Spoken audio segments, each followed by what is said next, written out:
Germany is back. These are the words that have opened the new legislature in Germany led by Friedrich Merz. And believe me, they have started with a bang, with nothing less than an injection of 1 trillion euros with two very clear objectives: to make the German army the most powerful in all of Europe, and to get this country out of the deep trouble it's going through. The challenge is enormous. Germany is experiencing the country's greatest economic stagnation since the end of World War II, a catastrophe far worse than the Great Recession of 2008. And so far, the market seems to be taking it well. Germany's IFW Economic Institute raised its 2026 growth estimate for Europe's largest economy. Deutsche Bank has raised its growth forecast from 1 to 1.5% for 2026 and 2% for a year later. True, it's not crazy, but let's remember that last year the Bundesbank estimated that Germany would grow by 2% in the next 8 years combined. Now, Merz's secret has not only been to boost the economy with military spending, but also to completely change the tone and typical European policies of his predecessors. Merz called for the European Commission to eliminate the Corporate Sustainability Due Diligence Directive, requiring companies to address their negative impacts on human rights and the environment across their value chains. The new German government is clear: no nonsense and no economic wokeism. In the face of Vladimir Putin and economic stagnation, everything else is secondary, especially if your main ally, Washington, becomes your worst nightmare overnight. However, the German Chancellor is not going to have it easy. To begin with, his majority in the chamber is ridiculous. What's more, his first vote was a failure, betrayed even by members of his own coalition, although since the vote was secret, these members remain anonymous. But this is not the German Prime Minister's main problem. Merz has put a very ambitious plan on the table, or so it seems at first glance, but things are not that straightforward. What are we talking about? Is Germany really back? And is Friedrich Merz as revolutionary as he seems? In this video, we'll be answering all these questions.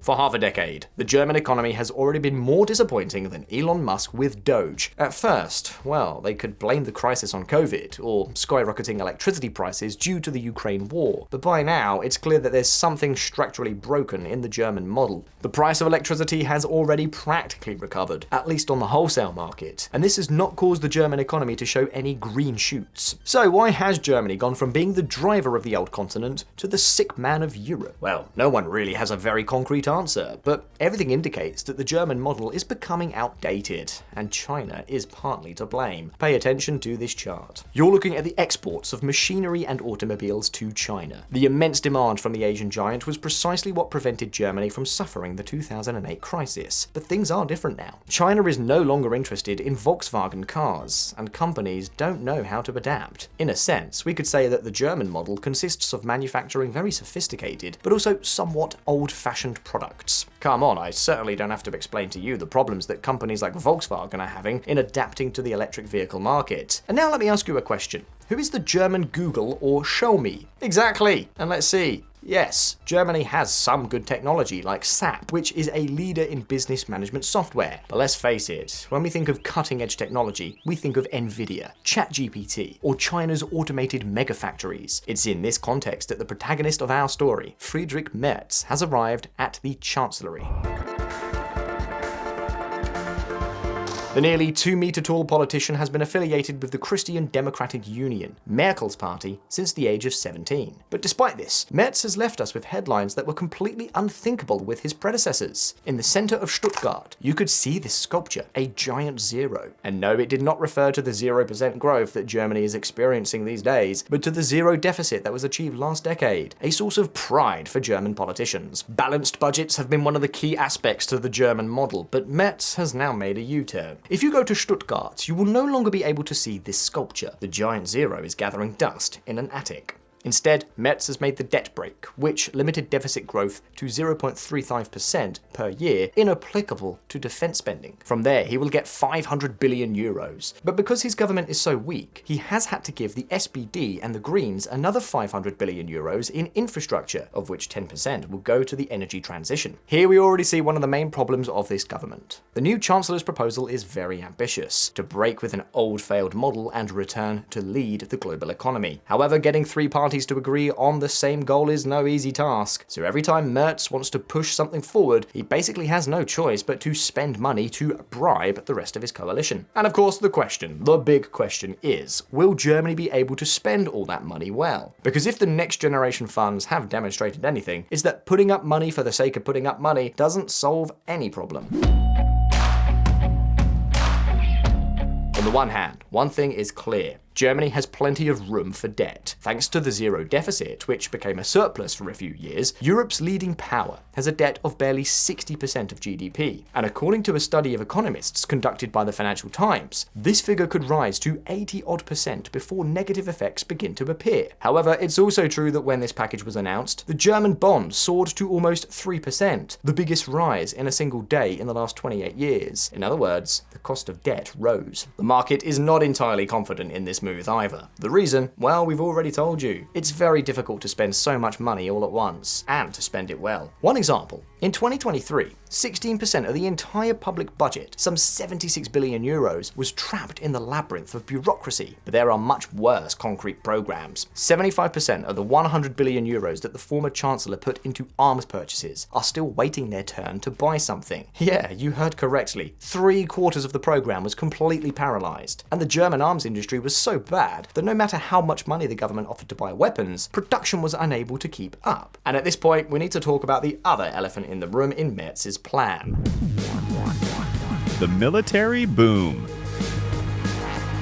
Germany's new Prime Minister hopes that military spending will revitalise German industry, which is sorely needed, and he's not the only one. Many companies are delighted with this situation. Companies such as Deutz, which has gone from making engines for mining machinery to engines for tanks. Our engines run 3,000 meters above sea level, in a mine, at 40 degrees Celsius or -20. That's exactly the kind of reliability militaries need. 3 years on, the manufacturer expects to make about 2% of more than 2 billion euros in annual revenue from defense contracts, from close to nothing previously. For many years, defense has been a taboo sector for many companies, but now that taboo has been smashed into 1,000 pieces. What's more, recent employment data has not been too good, so a boost to these labor-intensive industries is never a bad thing. In the end, those 500 billion euros earmarked for Germany to have the most powerful army in Europe will end up penetrating civil society, revitalizing the economy. Or at least, that's what most politicians believe. But I'm sorry to tell you that the reality will not be so rosy. This is the broken window fallacy. Thinking that breaking a window is good for the economy because it provides work for glaziers. But if the window had not been broken, the repair money would have gone to other, more productive sectors. The same is true of defense. What's more, defense is not valuable in itself, as is a repaired window. It's a means for us to enjoy all the other goods. It's true that many everyday inventions, such as GPS, are conceived in the military sector, but overall, all things considered, military spending is a serious drag on the economy, a far less productive drag than non-military spending. And here, you're looking at an analysis with data from the US, but we see the same results in both Europe and South Korea. But when we say that it's a burden, we do not mean that there's no need to invest in defense. What we mean is that it's an expense, not an investment. A necessary expense, yes, but it's not going to be a panacea for the illness of German companies. Some will make a splash, but most will have a much tougher time. But this is not even the biggest problem with Merz's plan. We told you earlier that his platform is very ambitious, a 180-degree turn from what was there before. Even so, words are one thing, but deeds are another. Read the agreement between the Christian Democrats and the Social Democrats, there's no trace of revolutionary spirit. There is talk of touching a tax here and there, some regulation there, but no structural change. And the best example is that there has been no call to resurrect nuclear energy, as there is in other neighbouring countries such as Denmark and Belgium. We said before that the exorbitant price of energy following Putin's invasion was not the cause of the German decline. And that is true, but it's also true that the progressive rise in prices due to the nuclear shutdown ordered by Angela Merkel has done nothing good for the country. Not only is energy more expensive, it has also boosted the use of natural gas, and above all, coal. It's true that energy these days is cheaper than in 2011, but if the nuclear plants had not been shut down, it would be even cheaper today. And the price is not even the most important thing. An estimated 800 people die each year because of the extra coal that had to be burned to compensate for the nuclear shutdown. 800 people a year. For comparison, there was only one death in the Fukushima accident, and that's being generous. In other words, it's a completely disastrous policy that is also very unpopular within Germany. I'll leave it to you to speculate on why they don't just cancel it. However, at least at the European level, Merz seems to be giving France more leeway to promote nuclear energy. That's something. Let's hope it doesn't stop there. In short, Germany has some very serious structural problems. The only real solution the government has proposed is to throw around wads of cash in the hope that the problems will resolve themselves. Instead of cutting red tape and unleashing sweeping pro-growth reform, the coalition instead promised new state benefits, including higher pensions for non-working mothers, a cut in VAT for restaurants, and a reintroduction of fuel subsidies for farmers. And let's see, there is investment in infrastructure that makes a lot of sense. But we all know that if Germany has suffered such a downturn, it's not because all of a sudden all the roads are ruined, but the Germans should know this better than anyone else. Remember when we talked about how West Germany invested millions of dollars in East Germany to modernize its infrastructure? Well, in spite of this, what used to be capitalist Germany is still much richer. The reason? Well, having the most advanced infrastructure is not the most important factor for growth. In Germany, it takes 120 days to license a new business, twice as long in most developed economies. And if you want to build a new power transmission line for your factory, well, leave your name on the list and we'll get back to you in around a decade from now. I swear, we did not make this up. I don't know about you, but I think that solving this type of problem is more important than subsidizing diesel for farmers. Germany has a very flexible labor market, yes, but only for existing companies. On the other hand, new companies find it very difficult to grow because regulation is so stifling. This means that although Germany is one of the countries in the world that invests the most in R&D, we don't see results like those of the USA or Israel. The Germans invest a lot, yes, but in extremely conservative investments. To give you an idea, the weight of venture capital in the GDP is only 0.09%, 1/8 of the percentage in the US, and a figure that is below even the European average. This has a lot to do with the fact that Germany is a country with a lot of elderly people, but where people do not own homes. Older people are much more risk averse than younger people, and if they need to guarantee their rent every month, I don't know what to say. But visual economic community, Germany's structural problems do not end here. Remember the zero deficit? Well, the federal government isn't the only one with a reason to hide the monument. Check it out.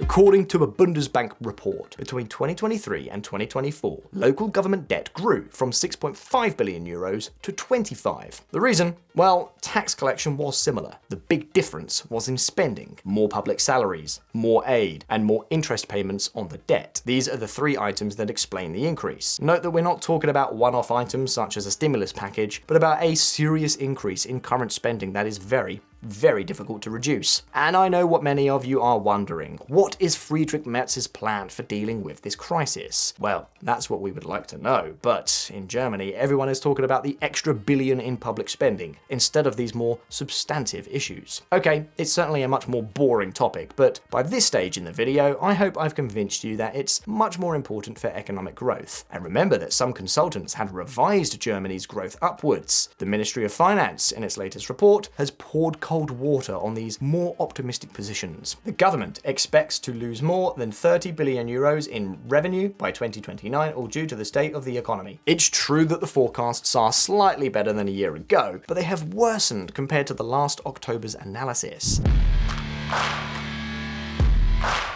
In conclusion, optimism is back in Germany. Merz's plan to skip the debt brake and invest 1 trillion euros has been seen as a brave move and a sign that the government is willing to do what is necessary to keep its country growing. Not that this spending is not justified, especially the 500 billion in defense, but let's be honest, none of it is going to solve the underlying problems of the German economy. Defense spending is a necessary evil, not an investment. And the rest of the spending is distracting the government from the really important reforms which are nowhere to be found in its program. But having come this far, it's now your turn. Did you know the situation Germany is in? Do you think this 1 trillion euro package will reverse the negative trend of the last few years? Tell us which measure you think is the most important to get Germany truly back on track. You can leave me your answers down in the comments. Don't forget that here on Visualeconomik we release new videos every week, so subscribe if you haven't done so yet, so you won't miss any of our upcoming installments.